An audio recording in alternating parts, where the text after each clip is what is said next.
So the Game Awards has come and gone. A lot of awards were given out mainly to God of War and Red Dead Redemption 2. We also had some really big surprise announcements like Far Cry New Dawn, which seems to be getting the jump on Rage 2. Both of those games share some similarities with how they go about the post-apocalypse. Then there was also Mortal Kombat 11, which was announced with one of the goriest trailers I've ever seen, a work of art. BioWare teased the next Dragon Age game, but the one announcement that stole the show, in my opinion, is by far Obsidian Entertainment's next first-person shooter single-player role-playing game, The Outer Worlds. Immediately, my reaction to this game is that you have to wonder if this is what Bethesda wanted Starfield to be, but Obsidian got the jump on them. Either way, there's a lot of people saying that what they wanted from Starfield is what Obsidian is going to be delivering sometime next year. But yeah, this game certainly has a Fallout and Borderlands feeling with a little bit of a Wild West cowboy touch. I say that because a theme through the first trailer was the corporations coming in and pretty much bringing civilization and order to the edge of the galaxy. Now, some of my other early observations and a little mini breakdown is that the game story is obviously centered on the fight against the corporations who control the edge of the galaxy. Our character, who appears to be voiceless, is a long-lost colonist. You can see the pods the player and many others were sleeping in, although it looks like many of them have already been awoken. But our character is just waking from hibernation. You can see the mystery man knocking on our pod's window, waking us, and soon after tasking us with helping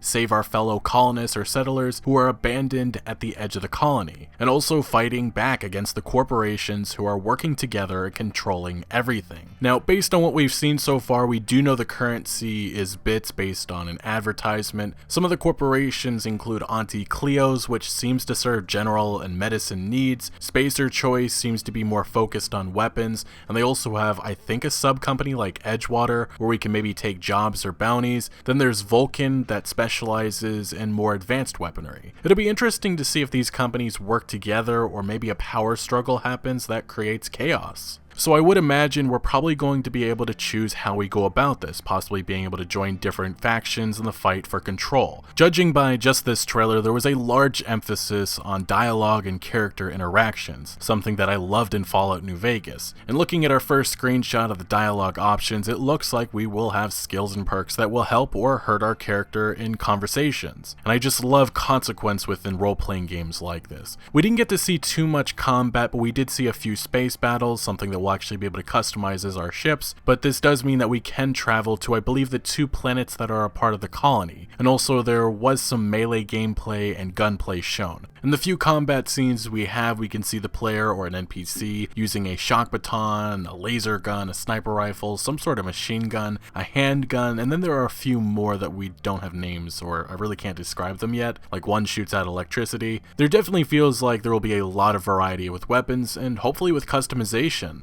And speaking of variety, I really did find the different environments and alien monsters intriguing. But back to weapons, a big hope I have is that there will be some unique weapons and things to find scattered around this world. There was an emphasis on Obsidian's past work on the Fallout franchise. We've already seen the dialogue and character interactions, which are very similar to the ones in Fallout New Vegas, and I hope to see unique weapons and lore scattered around for us to find. But other than this trailer, we did get some information via the Steam page for The Outer Worlds. The official description of the game is The Outer Worlds is a new single-player sci-fi RPG from Obsidian Entertainment and Private Division. As you explore a space colony, the character you decide to become will determine how this player-driven story unfolds, and the corporate equation for the colony, you are the unplanned variable. Next, we got our first actual details about the world and what this game truly is about. In The Outer Worlds, you awake from hibernation on a colonist ship that was lost in transit to Halcyon. I'm not sure if I'm saying that right. We don't know the pronunciation of these planets yet. Either way, I always bomb names. Anyway, let's continue. Halcyon, the furthest colony from Earth, located at the edge of the galaxy, only to find yourself in the midst of a deep conspiracy threatening to destroy it. As you explore the furthest reaches of space and encounter various factions, all vying for power, the character you decide to become will determine how this player-driven story unfolds. And the corporate equation for the colony, you are the unplanned variable. So the one thing I will say about the corporations is that maybe they have some type of plan that could destroy the planets. Maybe that's something that we'll have to stop. Either way, I'm definitely intrigued by what this story could bring. But continuing on, the one thing I do wonder is if there will be an option to take the side of the corporations, or is it just factions that have different views of taking down the corporations? Maybe one more violent than the other. Anyway, the next details are on some of the gameplay features. First we have is the player-driven story RPG. In keeping with the Obsidian tradition, how you approach the Outer Worlds is up to you. Your choice affects not only the way the story develops, but your character build, companion stories, and endgame scenarios. The next feature, which talks about your character, you can be flawed in a good way. New to the Outer Worlds is the idea of flaws. A compelling hero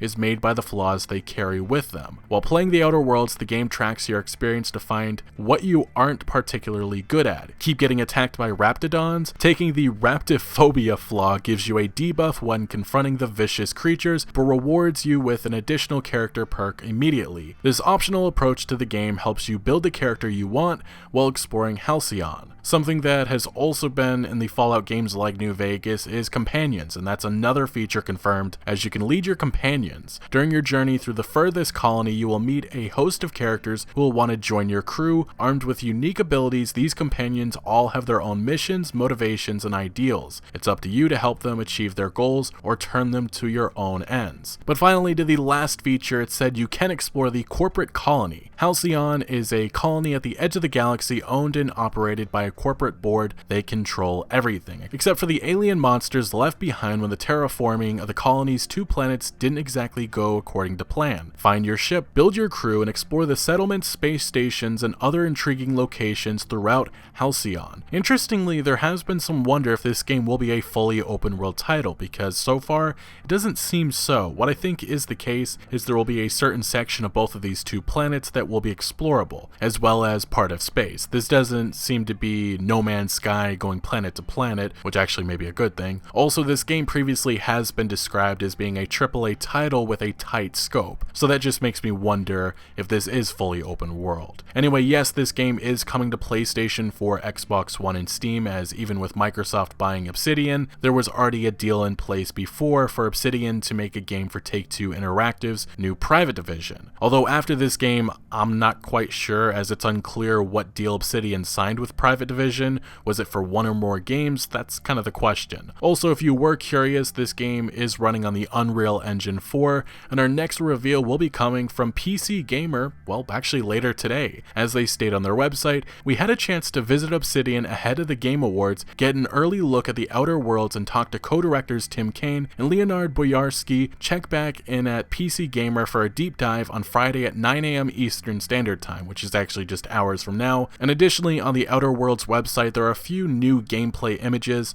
some that I've probably shown earlier in this video. They show some of the cities in the game, as well as combat, dialogue, and our spaceship. But yeah, I definitely am excited for this title. Heading into 2019, this is probably one of my most anticipated games, and I really think Obsidian is about to deliver a home run. I do still have a few questions, like how much customization will we have with designing our character, because it seems like the settlers shown had different outfits, maybe some that we can buy and or find. Additionally, how open the world is a bigger question I have, but the game has just been announced, and I really am excited for this, and happy to see such anticipation for an Obsidian game. In conclusion, there's been worries about Microsoft purchasing Obsidian, and I think that them purchasing them could be a good thing. The studio is made up of a ton of talent, and now having the funding for big projects could mean a very bright future for Obsidian, as long as Microsoft does not interfere with the creative process, and under Phil Spencer, it doesn't seem that's going to be the case, which is great. Now, with the Outer Worlds,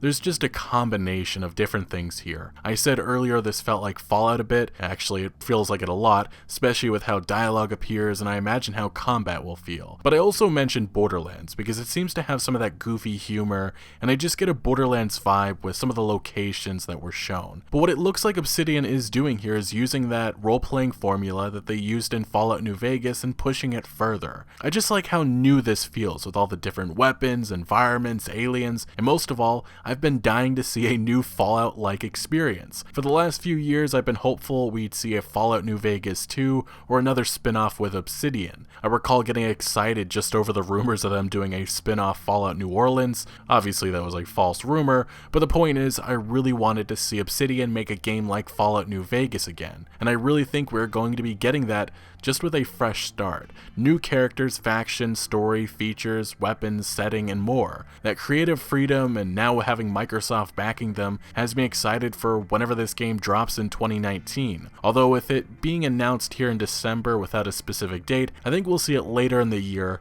likely fall of 2019. But what do you guys think of The Outer Worlds? Let me know your thoughts down in the comment section below, but thank you for watching. Make sure to leave a like if you did enjoy this video or found any informative value, and consider subscribing for more videos like this, and I'll see you later.